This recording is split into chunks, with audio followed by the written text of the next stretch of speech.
कोई भी अगर किस तरह का बयान दे रहा है तो मुझे ऐसा लगता है कि वो गैर जिम्मेदाराना बयान दे रहा है। माननीय चिराग पासवान जी पटना एयरपोर्ट पे वो आए थे तो वो बोल रहे थे इस मामले पे कि इसमें कहीं ना कहीं विपक्ष के लोगों का, इसमें भी विपक्ष हाँ, वो कह रहे थे कि विपक्ष के लोगों ने जो बिहार में जंगल राज बना के रखा था उसके वजह से दिल्ली में बिहार के नौजवान, खगड़िया के नौजवान पांडव कुमार की गोली मार करके पुलिसकर्मी के द्वारा हत्या कर दी गई। हर बात में विपक्ष को अपने नाकामी को विपक्ष को बता रहे हैं। हाँ, वही बात है ना कि ये लोग अपना काम धाम कुछ करेंगे नहीं, बिहार में फैक्ट्री लगवाएंगे नहीं, युवाओं को रोजगार देंगे नहीं, तो पलायन यहाँ से लगातार बढ़ता है। ट्रेनों में भूसा की तरह भर भर के जो लोग जाते हैं उसके जिम्मेदार कहीं ना कहीं यही बिहार के राजनेता हैं जो एनडीए की सरकार को लगातार लीड कर रहे हैं बिहार में। चिराग पासवान जी, मैं पूछना चाहता हूँ कि आपका गला क्यों फंस जाता है जब नरेंद्र मोदी, अमित शाह, नीतीश कुमार, सम्राट चौधरी के खिलाफ बोलने की बारी आती है? तो देश के प्रधानमंत्री बिहार चुनाव में घूम घूम करके कह रहे थे, गाना गा रहे थे, मारब सिक्सर के 6 गोली छाती मेरे, मारब सिक्सर के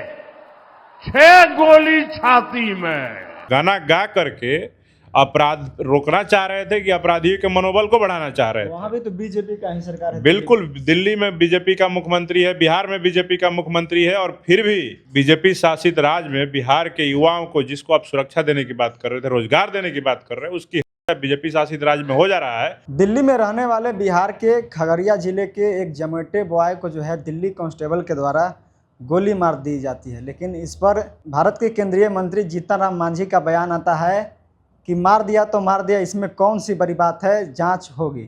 हमारे साथ भीम आर्मी के प्रदेश अध्यक्ष अमर ज्योति जी हैं। जिस तरह की घटना दिल्ली में हुई है सर, खास करके एक बिहारी लड़के के साथ हुई है, लेकिन मांझी जी का इस तरह का बयान को आप कैसे देख रहे हैं? देखिए, जीतन राम मांझी साहब की तबीयत ठीक नहीं रहती है, वो बड़े हैं, अभिभावक हैं हम लोग के समाज के, लेकिन साथ ही साथ भारत सरकार के केंद्रीय मंत्री हैं, तो उनको कोई भी ऐसे गैर जिम्मेदाराना बयान देने से बचना चाहिए, ये मेरा उनका सलाह है। और रही बात जिस युवक की, जो ये नौजवान था, जो बिहार का युवा है, वो 20 साल का नौजवान दिल्ली में जोमेटो डिलीवरी बॉय का काम करता था, और उसको सिर्फ वहाँ का जो हवलदार है वो ये जान करके कि ये बिहारी है उसको गोली मार देता है। तो मुझे कहीं ना कहीं लगता है कि बिहार में जब चुनाव हो रहा था तो देश के प्रधानमंत्री जी नरेंद्र मोदी जी और बिहार के जो अभी वर्तमान के मुख्यमंत्री हैं सम्राट चौधरी जी जैसे लोग कहते थे कि बिहार में अपराधियों को हम लोग रोकेंगे, अपराध को रोकेंगे, बिहार के युवाओं को बाहर नहीं जाना पड़ेगा। तो आप सोचिए कि पिछले 20 सालों से बिहार में एनडीए की सरकार है, जिसके मुखिया नीतीश कुमार जी रहे, नरेंद्र मोदी जी, और तमाम इन लोगों के नेतृत्व में बिहार में सरकार चल रहा है, लेकिन फिर भी बिहार के युवाओं को बाहर जा करके पलायन करना पड़ रहा है, रोजगार करना पड़ रहा है, जोमेटो डिलीवरी बॉय का काम करना पड़ रहा है। तो सीधे तौर पे दिखा रहा है कि कहीं ना कहीं बिहार के युवाओं को सिर्फ और सिर्फ एनडीए की सरकार ठगने का काम कर रही है।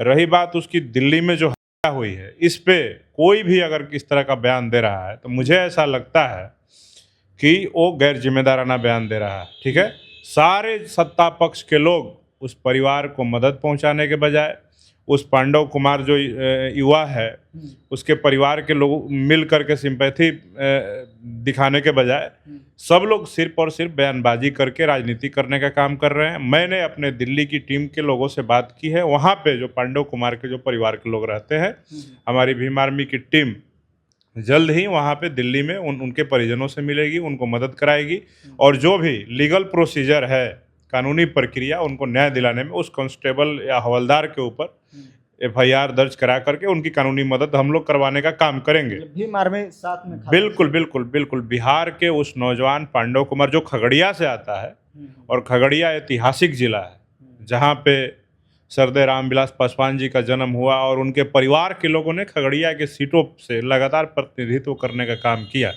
अगर उन लोगों ने खगड़िया में वहाँ पे फैक्ट्री लगवा दिया होता, रोजगार उपलब्ध करा दिया होता, इतने वर्षों से वहाँ का प्रतिनिधित्व कर रहे हैं ये लोग, तो मुझे लगता है कि पांडव कुमार को दिल्ली में जा करके, 20 साल के नौजवान को दिल्ली में जा करके उसको डिलीवरी बॉय का काम नहीं करना पड़ता। लेकिन कहीं ना कहीं इसमें दोषी जो बिहार के राजनीति करने वाले लोग हैं, जो लगातार सत्ता में तो बने रहते हैं, सांसद, विधायक, मंत्री, केंद्रीय मंत्री तो बन जाते हैं, लेकिन बिहार की जनता को, बिहार के युवाओं को उसी तरह से पलायन के लिए बेरोजगार छोड़ देते हैं। और जिसका खामियाजा ये होता है कि बाहर में जब बिहार के लोग जाते हैं काम करने कमाने के लिए, उनको अपमान सहना पड़ता है, उनको गोली खाना पड़ता है। देश के प्रधानमंत्री बिहार चुनाव में घूम घूम करके कह रहे थे, गाना गा रहे थे, मारब सिक्सर के 6 गोली छाती मेरे। तो हम पूछना चाहते हैं कि आप गाना गा करके अपराध रोकना चाह रहे थे कि अपराधियों के मनोबल को बढ़ाना चाह रहे थे? वहाँ भी तो बीजेपी का ही सरकार है। बिल्कुल, दिल्ली में बीजेपी का मुख्यमंत्री है, बिहार में बीजेपी का मुख्यमंत्री है, और फिर भी बीजेपी शासित राज्य में बिहार के युवाओं को, जिसको आप सुरक्षा देने की बात कर रहे थे, रोजगार देने की बात कर रहे हैं, उसकी बीजेपी शासित राज्य में हो जा रहा है। तो देश के प्रधानमंत्री भी कहीं ना कहीं इसमें जिम्मेदार है कि उन्होंने इस तरह के जो अपराध को बढ़ाने वाले गाने हैं उसको गा करके अपराधियों के मनोबल को बढ़ाने का काम कर रहे हैं। और मुझे ऐसा लगता है कि भाजपा की सरकार सिर्फ और सिर्फ जनता को भरमाती है और उनकी वोट को ठगती है, और वोट को ठग करके सिर्फ अपना सरकार बनाती है, सत्ता प्राप्त करती है। उनको ना बेरोजगारी से मतलब है, ना पलायन से मतलब है, ना किसी तरह का जनता के समस्याओं से मतलब है। मतलब जिस पलायन बेरोजगारी के मुद्दे को लेकर बिहार में सरकार बनी, और वही मुद्दा पर जो है दिल्ली में गोली चल गई कांस्टेबल के द्वारा, बीजेपी का भी सरकार बिल्कुल बिल्कुल बिल्कुल वही स्थिति है, सेम टू सेम। हम तो ये मांग करते हैं कि देश के प्रधानमंत्री जी और दिल्ली की मुख्यमंत्री जो रेखा गुप्ता जी हैं, उनसे मेरा आग्रह है कि इस मामले में जो संलिप्त पुलिसकर्मी है, दोषी हवलदार है, उसको अविलंब जांच करके उसको सबसे पहले तो नौकरी से निलंबित करिए, बर्खास्त करिए, और उसके ऊपर हत्या का मुकदमा लगा करके उसको सलाखों के पीछे भेजिए, स्पीडी ट्रायल चला करके सजा सुनिश्चित करवाइए। चिराग पासवान ने भी मदद पहुंचाई है, 2 लाख रुपया बताया जा रहा है कि चिराग पासवान की पार्टी की तरफ से दिया गया है और आर्थिक मदद दी जा रही है। देखिए, ये अगर उन्होंने किया है तो अच्छा पहल है, लेकिन हम उनका बयान सुन रहे थे कि पटना एयरपोर्ट पे वो आए थे, तो वो बोल रहे थे इस मामले पे कि इसमें कहीं ना कहीं विपक्ष के लोगों का, इसमें भी विपक्ष, हाँ, वो कह रहे थे कि विपक्ष के लोगों ने जो बिहार में जंगल राज बना के रखा था, उसके वजह से दिल्ली में बिहार के नौजवान, खगड़िया के नौजवान पांडव कुमार की गोली मार करके पुलिसकर्मी के द्वारा हत्या कर दी गई। हम पूछना चाहते हैं माननीय चिराग पासवान जी, आप केंद्र सरकार में मंत्री हैं, आपके पिताजी भी पूर्व में केंद्रीय मंत्री रहते रहे हैं लगातार। आप बताइए कि बिहार में पिछले 20 वर्षों से, 21 वर्षों से किसका सरकार है? विपक्ष का सरकार है। और 20-21 वर्षों में बिहार रोजगार स्थापित नहीं हुआ, यहाँ पे कंपनी, फैक्ट्री नहीं लग पाया, तो इसका जिम्मेदार विपक्ष है कि आप लोग जिम्मेदार हैं? जब एनडीए की सरकार बन गई तो एनडीए जिम्मेदार है ना। वो लड़का तो 20 साल का है, जब पैदा लिया होगा उस समय बिहार के मुख्यमंत्री नीतीश कुमार होंगे।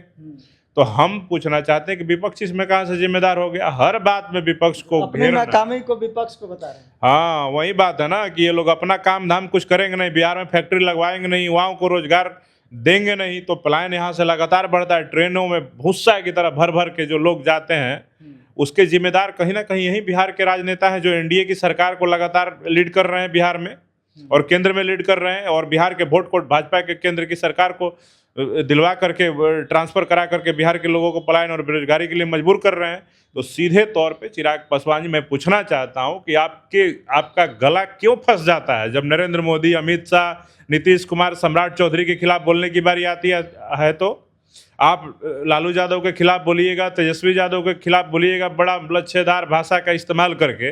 लेकिन जब बिहार में एनडीए की सरकार 20 सालों में जब उद्योग का स्थापना नहीं कर पाई, तब ना आपके खगड़िया के नौजवान का, जो कि आप कहते हैं कि हम बिहारी हैं, आप खुद भी बिहारी नहीं हैं, आप तो दिल्ली में पैदा लिए, वहीं पे पढ़े बढ़े, वहीं पे सब कुछ किया। आपके परिजनों का घर बिहार है, आपके पिताजी का घर बिहार है, आपके चाचा जी का घर बिहार है, आपके दादाजी का घर बिहार है, लेकिन आप बिहारी नहीं है। बिहारी कह के आप बिहार के लोगों को ठगने का काम बंद करिए।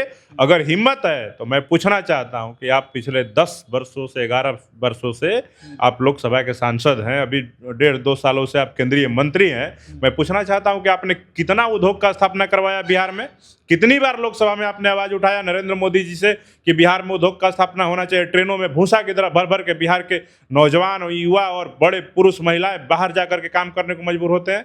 अगर आपका आवाज़ फंस जा रहा है नरेंद्र मोदी, अमित शाह के खिलाफ बोलने से, तो मुझे लगता है कि कहीं ना कहीं आप लोग पालतू एजेंट बने हुए हैं और भाजपा के और नरेंद्र मोदी के चेहरे को साफ करने का आप लोग का काम है। बाकी आपको बिहार के मुद्दे से कोई मतलब नहीं है। अगर मुद्दे से मतलब होता तो आप कहते कि नहीं, ये जो हुआ है, इस हत्या का जिम्मेदार जो पुलिसकर्मी है उस पुलिसकर्मी पे कार्रवाई हो, उस पर सख्त सजा हो। आप विपक्ष को घेरने के बजाय वहाँ की सरकार को घेरते, बिहार में बदहाल बेरोजगारी की स्थिति को लेकर के घेरते। लेकिन आप हर बात में विपक्ष को घेर रहे हैं, तो ये कहीं ना कहीं दिखा रहा है कि सिर्फ और सिर्फ आप लोग राजनीति करके बिहार के लोगों को भरमाने का काम कर रहे हैं, बरगलाने का काम कर रहे हैं। बाकी बिहार के वास्तविक मुद्दों से आपको कोई मतलब नहीं है। चलिए, बहुत बहुत धन्यवाद सर। तो हमारे साथ भीम आर्मी के प्रदेश अध्यक्ष अमर ज्योति जी थे। जिस तरह से दिल्ली में कांस्टेबल के द्वारा एक बिहारी युवक को बिहारी कहकर गोली मार दी गई है, तो यह सबसे बड़ी चीज़ें दर्शाती है कि बिहार में अभी भी पलायन और बेरोजगारी का मुद्दा है, तभी इस तरह की जो है घटना कहीं ना कहीं सामने देखने को मिलती है। तो इनकी बातों को लेकर आप क्या कुछ सोचते हैं, अपना राय हमें दे सकते हैं। आप देख रहे थे द एक्टिविस्ट। मेरा नाम अमन कुमार है। पूरा वीडियो देखने के लिए आपको बहुत बहुत धन्यवाद।